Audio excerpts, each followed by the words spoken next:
Highway, Lototo Show.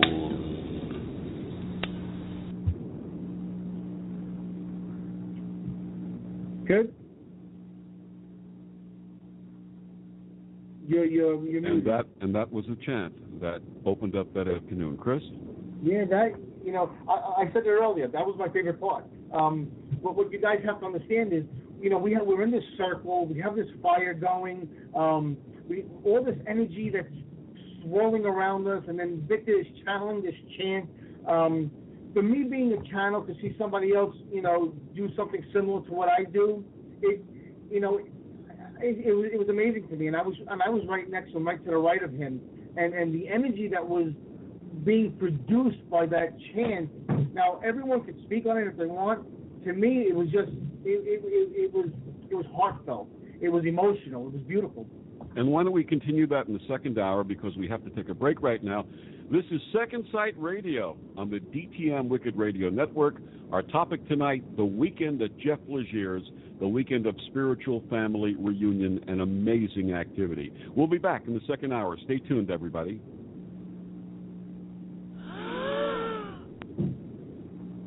That was a good first hour, man. The paranormal, Ghosts, spirits, demons, reincarnation, past lives, the afterlife, divination, exorcisms, witchcraft. the unseen. He's psychic medium Chris George. And he's Victor the Voice Furman. We are Second Sight Radio.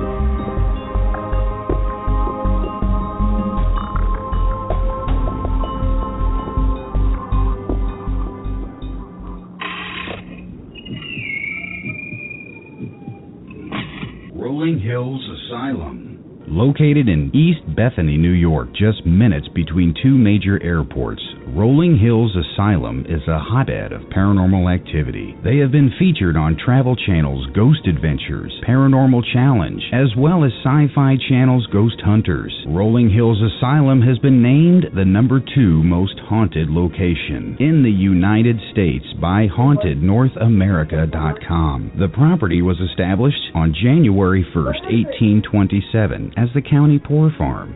Throughout the years, it has operated as a poor farm, infirmary, orphanage, tuberculosis hospital, nursing home, and more. Past residents and inmates consist of widows, orphans, physically disabled, mentally unstable, murderers, and more. Over 1,700 bodies are buried in unmarked graves, and hundreds more deaths went undocumented.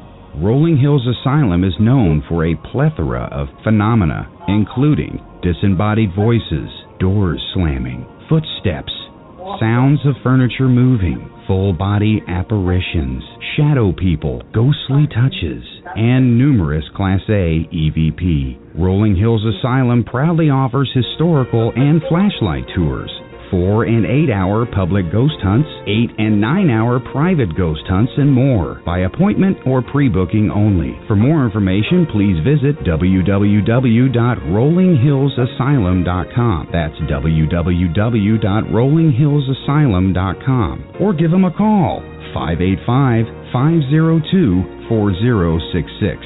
That's 585-502-4066. Rolling Hills Asylum. What are you doing this weekend? The Caring Coaching Center is a proud sponsor of D.T.M. Wicked Radio Network.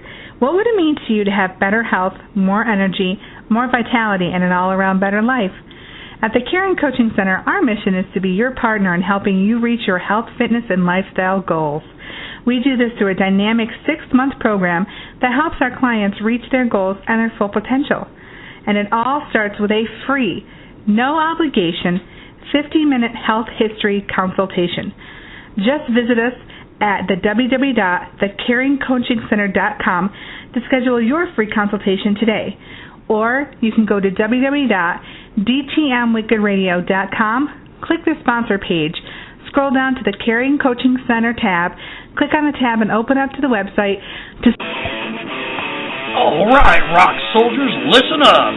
This is J.W. Street of Hellraiser, and we're locked and loaded right here on D.T.M. Wicked Radio. Crank it up!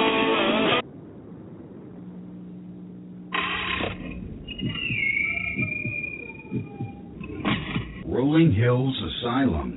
Located in East Bethany, New York, just minutes between two major airports, Rolling Hills Asylum is a hotbed of paranormal activity. They have been featured on Travel Channel's Ghost Adventures, Paranormal Challenge, as well as Sci-Fi Channel's Ghost Hunters. Rolling Hills Asylum has been named the #2 most haunted location in the United States by HauntedNorthAmerica.com. The property was established on January 1st, 1827, as the county poor farm.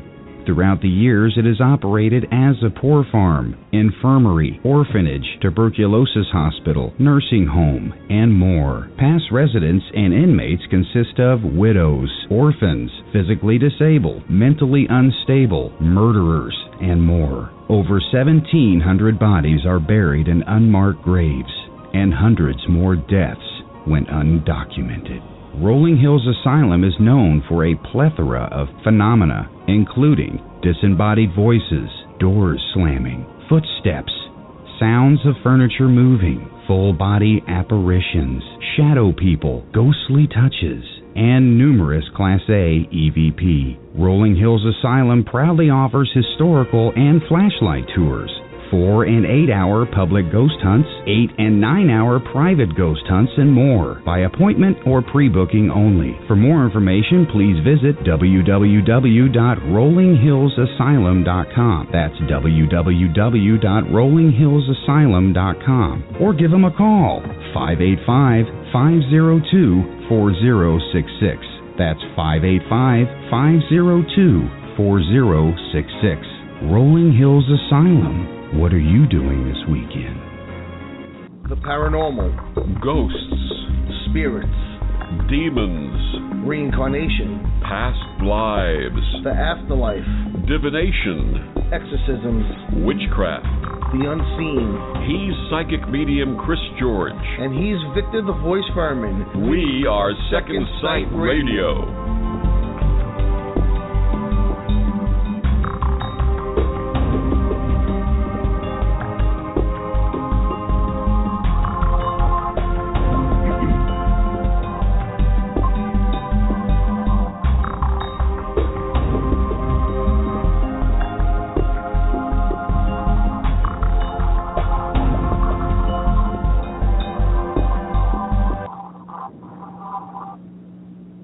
Welcome back, everybody. I'm psychic medium Chris George, and I'm joined by Victor the Voice Furman. The first hour we'll be speaking with a whole slew of people from Jeff Legier's house, and joining Mayan.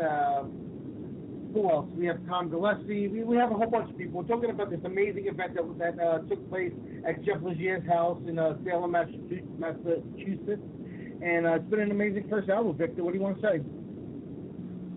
Absolutely, Chris. Just reliving this weekend, it's like we're back there. It's actually like we're physically back there. That's how intense it feels when we're doing this energy. It's just so special. Listen, I just got to... Joni, are you there? Yes, I'm here. Okay, I'm getting a lot of noise coming out of your connection. I apologize to you. I think it might be better if you dial in. You know the number that I told you to dial in from? Yes, I can do that. If you would do that, I'd greatly appreciate it because there's a lot of background noise. Thank you, Joni. Yeah. Okay. So, you know what I wanted to say is, sitting here and listening to all that over again, and like you said, it's like we're there again, and to relive it is just, I got to tell you, I got goosebumps just listening to all that stuff. It was just amazing to me. Absolutely. Tom, what about you? I'm so speechless talking about it. I mean, it was a fantastic meeting everybody, and just the experiences we had that night, and the EVPs that we're going to be going over, and then the other experience that Chris and I and Jackie had when we went outside, and when Chris channeled coming up, it's going to be, everyone's jaw is just going to drop. Absolutely. Absolutely. I think that when that was happening, before we get to the church, I think that Sandy and Joni were also with us when that happened, and of course Joe was videotaping. So that I can't wait to get to that part. But Church of Second Sight.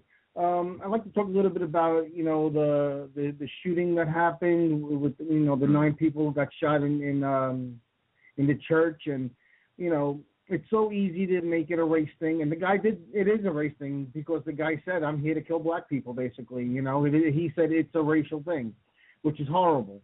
But there's such an uproar about this.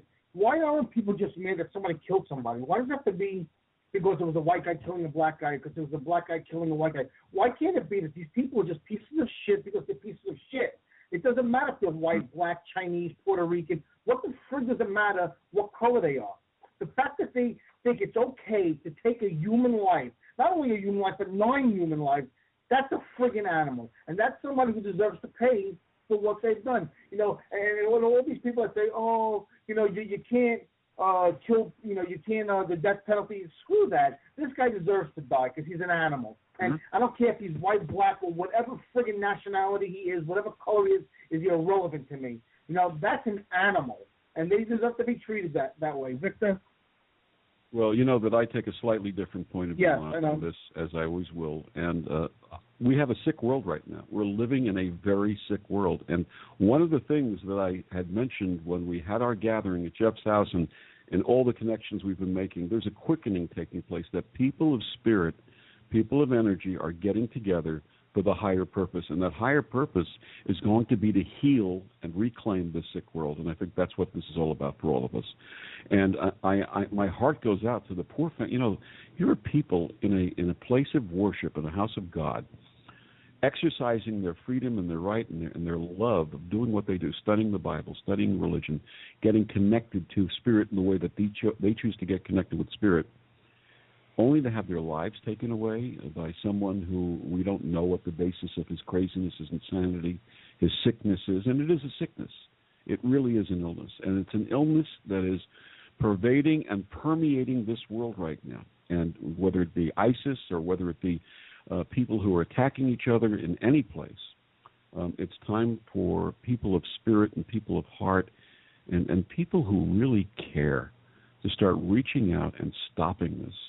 And stopping it not with anger, and stopping it not with violence, but stopping it with compassion and love, because only compassion and love are going to cure this world.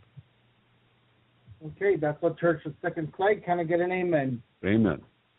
All right, well, let's start the second hour. I'm excited to get this going. Well, we're welcoming back the guests that we had. We had this wonderful weekend at Jeff Legiere's house a couple of months back in Beverly, Mass., and it was just something that was so moving to all of us. And just to recap, for those who are joining us late, we have as our guest tonight Jeff Legiere, who owns the house, who also has a paranormal team up in Massachusetts. Our dear friend our brother Tom Gillespie, who is the chief investigator for Second Sight, and who, with his beautiful fiancée Jackie, just had an amazing experience in joining us there that night. Our wonderful friend, our sister, our reunited sister Joni Mahan, author extraordinaire of so many books and so much wonderful work that she does. She introduced us to another sister, Sandy McLeod, who's with us tonight. Paul Titus, who was part of the investigation team, unfortunately couldn't join us tonight, but he's with us in spirit.